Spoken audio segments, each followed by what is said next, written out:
All right, we're going to do something a little different here. We just have a set of unusual locations. I'm starting off with the more common ones I think everybody's seen. So here's company docks, which I believe you have to have at a port. This one I got during my Ulric campaign once I got Libaris. I'm not sure what the event is that triggers here, but 5 growth and 10% region income, that's not bad. I mean, I think we all just think back to the fact that when this was originally instituted, almost all anybody ever got was the Slaanesh one. I think it was like when you play a playlist on Spotify and you tell it to shuffle, it always plays the first track of the playlist first. So when you were getting your unusual locations, you were probably always getting the Slaanesh one first. So we've got company docks here. 5 growth, 10% income.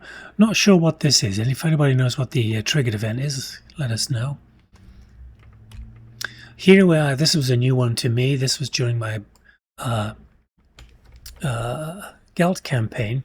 So the Sacred Scythe chapterhouse, Order of the Sacred Scythe. The scythes are unwelcome and distributed for their brutality and distrusted for their brutality and unorthodox methods, but work tirelessly to root out all vampiric threats.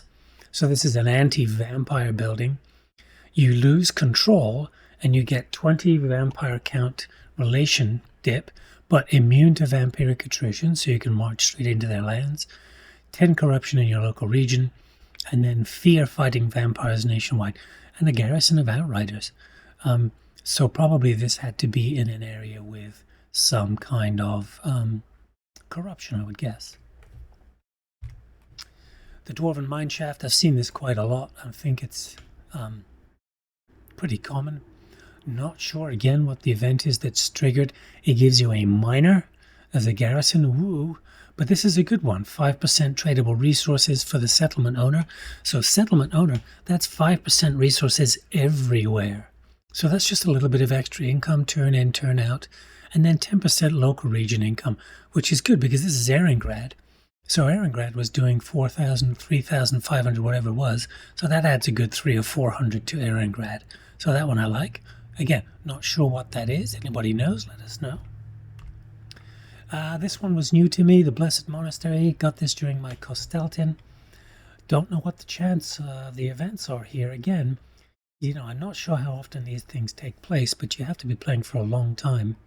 But character experience gain, that's fantastic. And Lord Recruit rank faction-wide, that's also really nice. So the Blessed Monastery, the Cult of Myrmidia, an old yet well-kept monastery perched on a mountainside.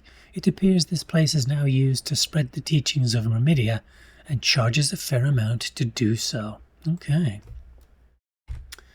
Then this one, the Grail Knight Grave. I've seen this a couple of times. A Bretonnian holy site. Here lies one of the virtuous few who quested long for the Grail at the Lady's blessed behest. Gather here and partake of his goodness. 2 devotion. That's nice because it's Kislev, you can use that now. Minus 10 corruption, that's good because it's right in the middle of basically chaos area. When you get 75 or more devotion, characters can gain a trait, that's great. What I like most about this is the garrison includes a Grail Requai and Grail Knights. I mean, if this thing had been attacked and I fought the battle, I would probably not have noticed until I got into the battle that there were these in there. That's pretty impressive. It's pretty cool. And again, all this is really going to do is add 2 devotion. Takes a long time to get your devotion this high on legendary, but that's pretty cool. Anybody knows what the trait is, let us know. And then one more. We've got the snowy hamlet of the cult of Ulric. From the snow the ascetics came, the winter seclusion having honed their knowledge of how to choke the life from Ulric's greatest enemies, the ruinous powers. And this is really good to have as Kislev. Immune to snow attrition in all region owner armies. So using the skill tree, that allows you to be immune to chaos waste, mountain, snowy climbs, all the stuff that's up the top end here. Not chaos attrition, chaos corruption is not included in that, but that's pretty good. Minus 10 corruption, again, very good. although this region doesn't really have a lot of corruption. And then leadership and armor, fighting the warriors of chaos, the Norskins, the chaos dwarfs, and the demons of chaos.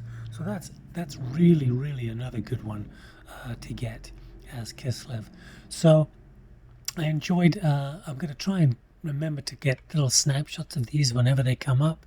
Now that we're not all just getting Slaanesh all day, every day, I think these are fun little additions to the game.